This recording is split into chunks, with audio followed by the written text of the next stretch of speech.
Enter the Gungeon is a masterpiece. A masterpiece that I am never going to beat, which coincidentally is also going to be the title of this video. Now, I've been wanting to do review style content for quite a while now, and I thought, you know, what better game to review than Enter the Gungeon? I feel like Enter the Gungeon is a good place to start for reviewing video games instead of just playing them. So, Enter the Gungeon, I'm not sure how many of you are familiar with this game, but it's a bullet hell, like 8-bit, like, you know, from the gameplay on screen, you get the idea of what type of game it is. But yeah, that's the general gist of what the game is. Now, the thing about this game is it's really, really fucking hard, and at times unforgiving, I feel like. Now, this game, it rewards time and it rewards patience. Like, you need to invest time in this game if you want to be good at it. You gotta learn from your mistakes, you gotta learn the attack patterns of the bosses and the enemies if you want to, like, you know, be somewhat successful with this game. Now, this game here, it has 4 playable characters, actually 7 if you include the bonus ones, but you start the game with 4 playable characters, all with unique playstyles. For those of you who are going to get into, have only just started to get into Enter the Gungeon, like me, I was a beginner, I recommend the Marine. The Marine is probably the most beginner-friendly character. Either that or the Pilot, but I'd go with the Marine, but the Pilot's also a pretty good one. I haven't played enough of the Convict or the Hunter to speak on them. But yeah, Marine or Pilot, in my opinion, if you're a newcomer, like I was.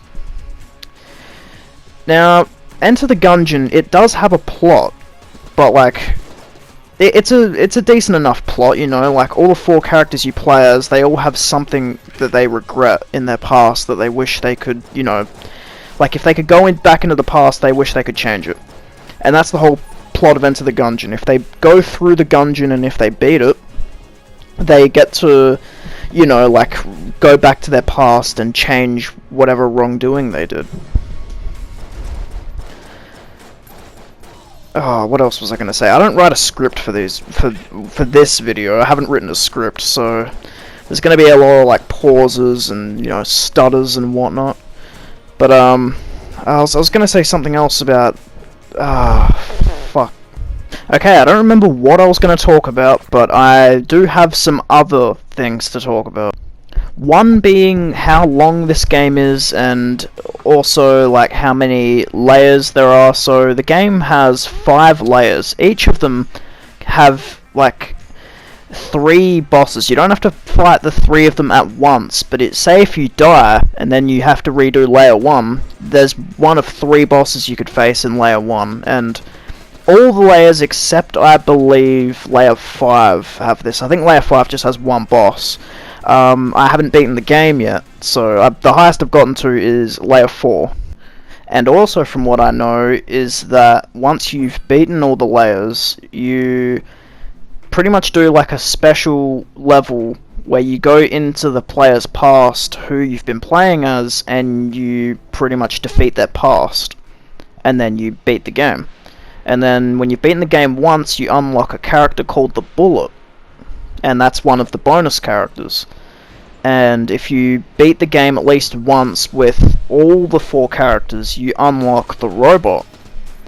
And there's also the Gunslinger, but I'm still kind of unclear on how you unlock the Gunslinger, so I won't really talk about him in this video. What else can I talk about? Oh yeah, the soundtrack. The soundtrack is really good on this game. I actually quite like the soundtrack. It's very catchy. Anything from like the boss themes to the theme when you visit like the shopkeepers and all that. Themes that just play when you're roaming around the layers. The music's good. I do like the music on this. And although this game, it makes me rage a shitload, and I feel like just uninstalling it and never touching it again, I do have to give props to the developers. They have made a banger of a game. Like, this game has everything going for it. If the difficulty is literally the only like turn off I could see from this game. If this game was easy, I don't really see why anyone wouldn't enjoy it, unless you're just not into 8-bit shooting games, I guess. But aside from that, I don't see why anyone wouldn't enjoy this. Minus the difficulty, obviously, because that obviously is a turn-off for a lot of people. And me, up until recently. Until I started playing through, you know, like Bloodborne and Sekiro and all that, I've never really gone near difficult games. But, you know, as I've gotten older, I've come to appreciate difficult games, and I do appreciate the payoff you get for mastering, like, enemies and bosses and all that. It takes a lot of patience, it takes a lot of dying, but, you know, once you beat a certain boss or enemy, it's very rewarding, and I've come to appreciate that over the years. But Enter the Gungeon just takes that to a whole different level, because, like, I still haven't beat the game. I'm not sure if I ever will. You know, I get better and better the more I play, so I might one day, but, you know, I've played, like I said, I've played Bloodborne, Sekiro, like, I've played some hard games, and I've beaten them before. But this is probably the first game I've ever played where I've actually genuinely been uncertain if I will ever beat it. Like, Bloodborne and Sekiro, hard games, I died countless times on both of them. I don't even want to think about how much I died. But never once in those games did I really have doubt that I'll ever complete it. Like, I knew at some point I will beat it. This game, I have doubts. But anyways, I'm rambling now. Let's move on to some other stuff. Let's talk about, like, the themes of this game. Now, obviously, Enter the Gungeon is a play on the word dungeon. It's a dungeon, but with guns, obviously. So literally everything in this game is gun related. Obviously you use guns, the enemies are bullets, that or they're somehow just gun related. The bosses are like gun related. Yeah, everything in this game is just like gun related.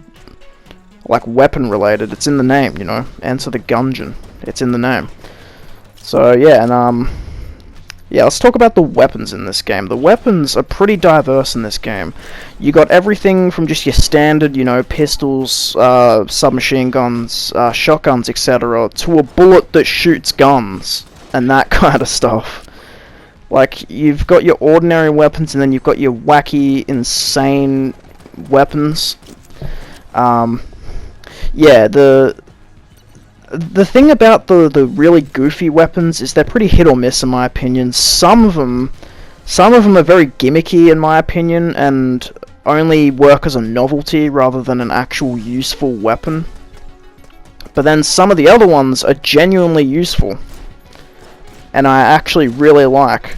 I can't really give you any examples off the top of my head right now. I could if this video was scripted, but I'm literally just winging it. So I can't really think of any guns to use as good examples right now. I bet you after this video I'll think of some and then I'll be disappointed in myself, but for now, no, I can't really think of any examples off the top of my head. Now, another thing about this game is that if you die, you go back to the beginning of the game no matter where you are. So, if I'm on the final boss, Layer 5, final boss, about to beat the game, about to win, and then I die, I go back to Layer 1.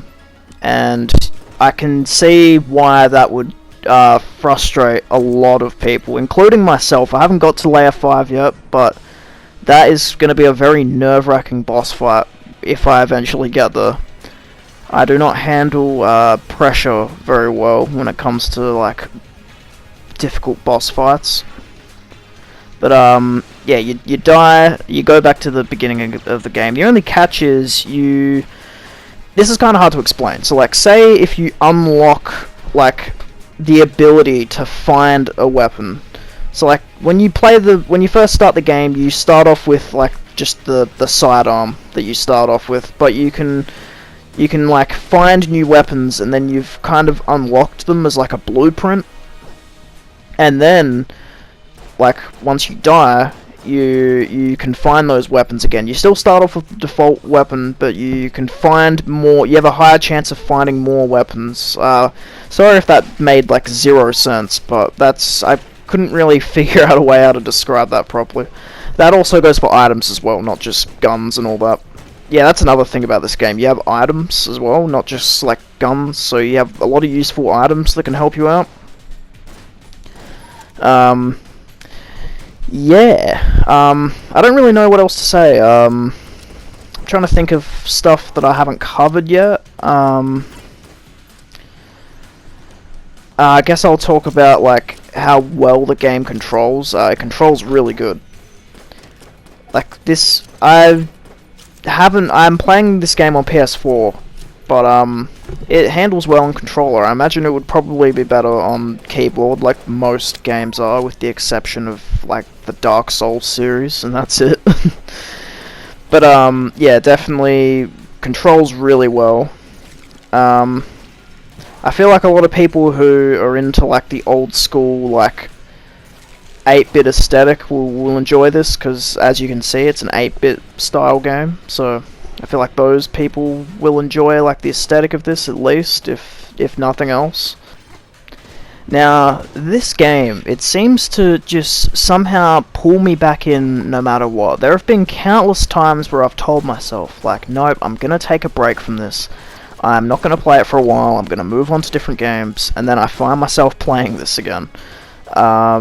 It's probably the most I've ever been pulled in by like any kind of difficult game. Like, obviously, like I've said before, Bloodborne and Sekiro. But like, there's just something else about this game that no matter how many times I die or fuck up, it just pulls me, it finds a way to just pull me back in. Because I feel like this game, it's fun to learn like how the enemies and bosses work and all that. And it's definitely rewarding when you've gotten further than what you got before. And that's the real like progress in this game. Like, if you've gotten just that little bit further, then you're doing something right. And then you gotta just keep expanding on that, and then maybe you'll win. You know, that's what I'm doing. I play this game almost every day at this point, just trying to win. And I might get there, I might not. I hope I do. But yeah, anyways, I think I've said all I can say about this game. I'm sure other people are far more suited than me, because, you know, I've never really done review content before, so this is a first for me. Yeah, I just thought I'd review this game because most of you probably don't know this, but I uploaded gameplay of Enter the Gungeon, and it was just kind of boring, so I just deleted it. But yeah, this is my first review. I plan on doing more, and yeah, see you later, boys.